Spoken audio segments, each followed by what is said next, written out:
been a pretty big week for fighting games. Obviously, EVO happened, so it's always going to be a big week, but like, everyone seems to be talking about this. I like Street Fighter, but I also like viewers. It just doesn't work like that. I'm sorry. And I'm a little confused as to why it's so controversial when Ludwig has already committed the ultimate sin. He's a Puff player. And the crime of being a Puff player is punishable with one permanent punishment. The other big news, which kind of started at the Arc System doohickey, was that BlazBlue, a game that is pretty much static and finished at this point, is getting DLC, and that kind of rules. I think it's been about a year. Was it about a year? It's been a while since I played BlazBlue, and I really liked it when I played it. And so it's really cool to see that it's regained some traction as the DLC has been announced. I love that. If you look at the Steam charts, it's fucking quadrupled its player count in a couple of days, and like that's me as well. I'm in that graph. And so to some extent it's like, you know, this is an unambiguous good, and I do think it's good.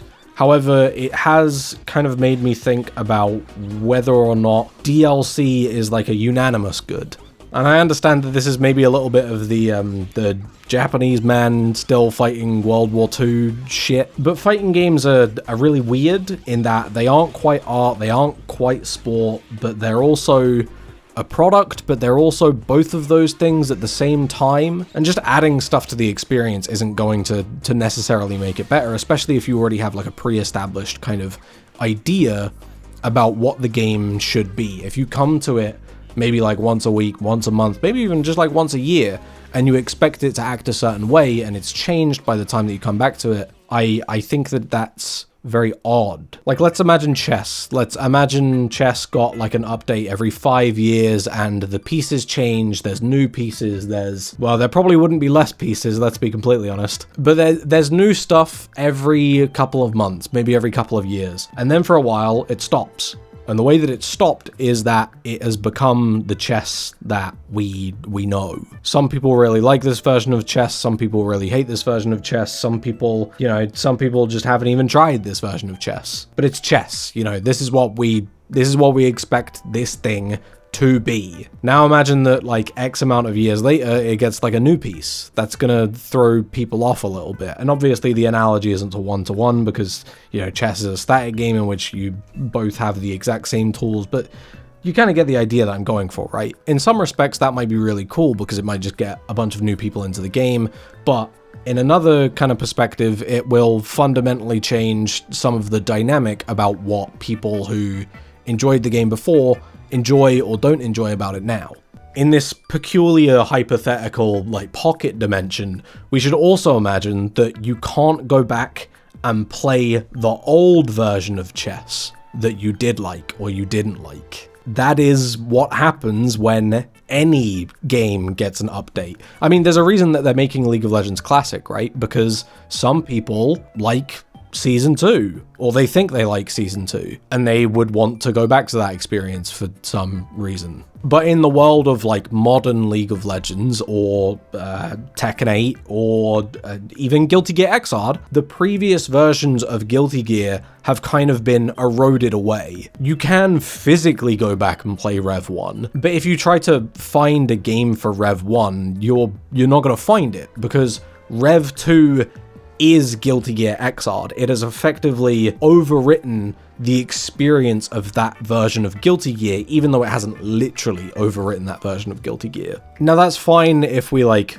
all agree that Rev 2 is the best version of Guilty Gear, even though, you know, this is obviously like massively debatable, you know. But what if we didn't like Rev 2? What if we preferred Rev 1? Now, like, Xrd as an experience has been diluted to Rev 2, even though you can literally go back and experience the old version of Rev. And that's not even like to discuss like more, I guess, what people would describe as minor things within updates. You know, like if you wanted to go back and play an older version of Rev 2, you can. I think you literally can on Steam. It's really difficult, but you can, because you can download the depots or whatever the fuck it's called. But it's very, very cumbersome, and again, it runs into this like dilution problem that a game naturally kind of assimilates towards whenever there's an update. Now you might be thinking like, well, that's not necessarily true. For example, Melee has the PAL version, but everyone's playing NTSC, right? Like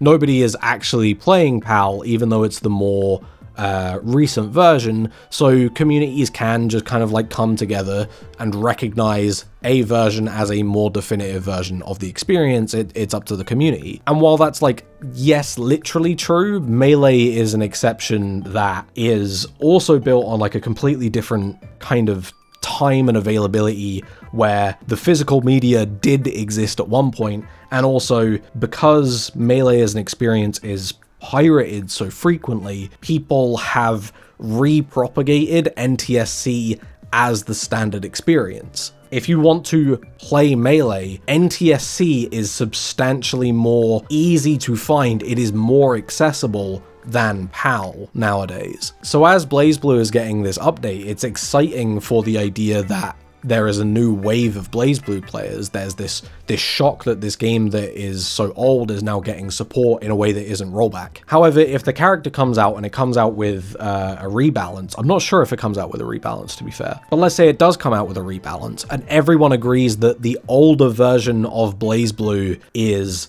a better version of BlazBlue, or BlazBlue, how do you pronounce this fucking game? There's now a wall between what people might ideally see as the core experience and what the actual experience is. And that's not a problem that's unique to BlazBlue. This is like a common thing within games that receive updates, right? And so as BlazBlue has settled as a game, as it has become a kind of agreed upon chessboard, if you will, where everyone is familiar with the pieces, when you add a new piece into the mix, it's like, it's a bit more nuanced than if BlazBlue was a game that was still coming out today, or if BlazBlue was a game that had a history of these constant updates and then received one with a more staggered time frame than usual. This also then goes on to kind of have a knock-on effect like 5 years down the line. Like if we wait another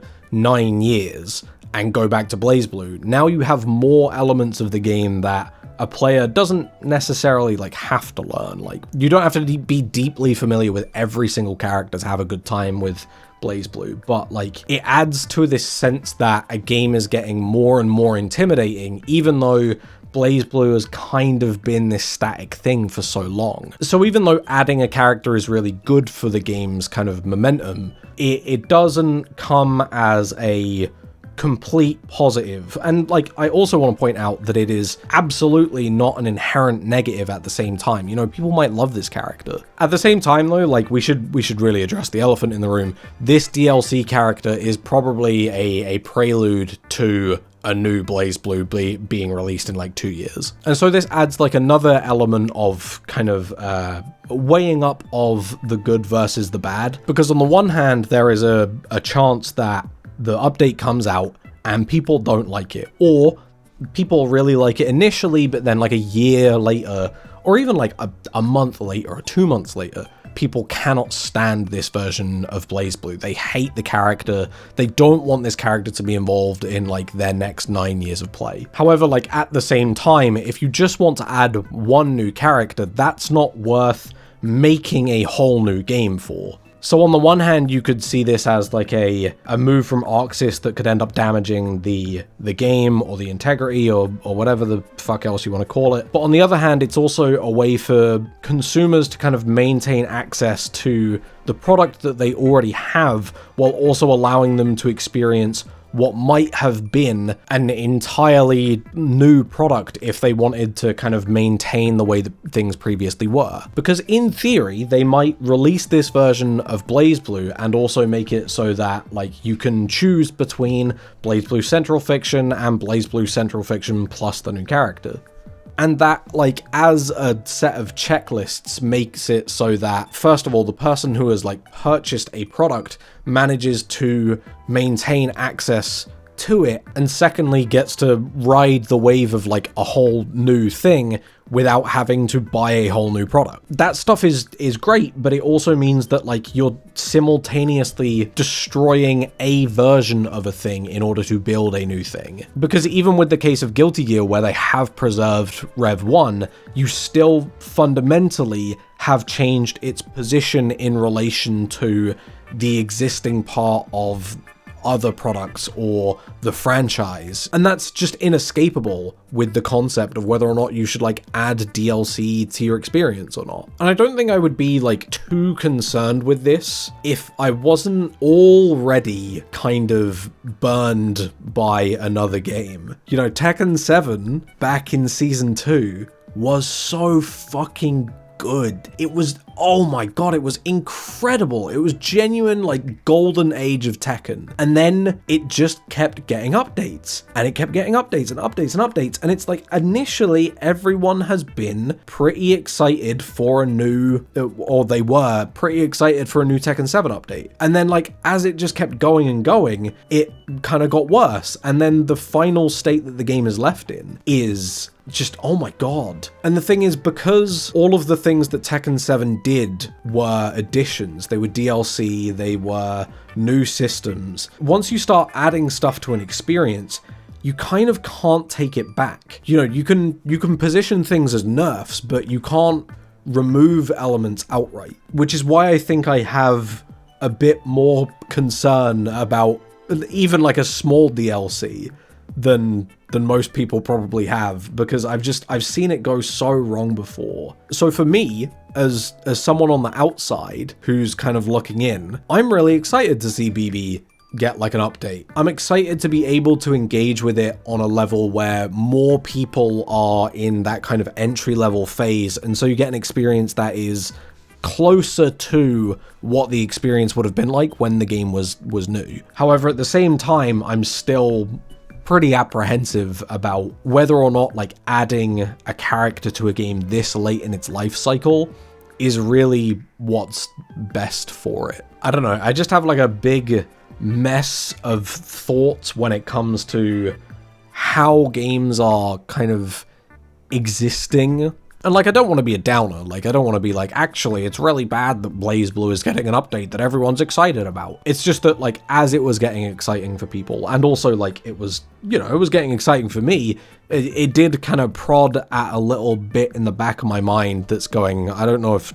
these updates are going to be good for fighting games in the long term. Especially for, like, a game as old as BlazBlue, because if there was an update for like Melee today, or like Third Strike today, or Rev 2 today, that wasn't like a unanimous like benefit like rollback, I would feel very perturbed by it. I feel like this might be the seed of like a different video that I'll come back to later, but for now I just kind of wanted to yap for a while. And maybe in the process, stop having all FGC discussion at the moment be fucking Ludwig for some reason. Alright, I'm gonna play some BlazBlue. I'll speak to you probably next week with something that isn't this. Bye bye now.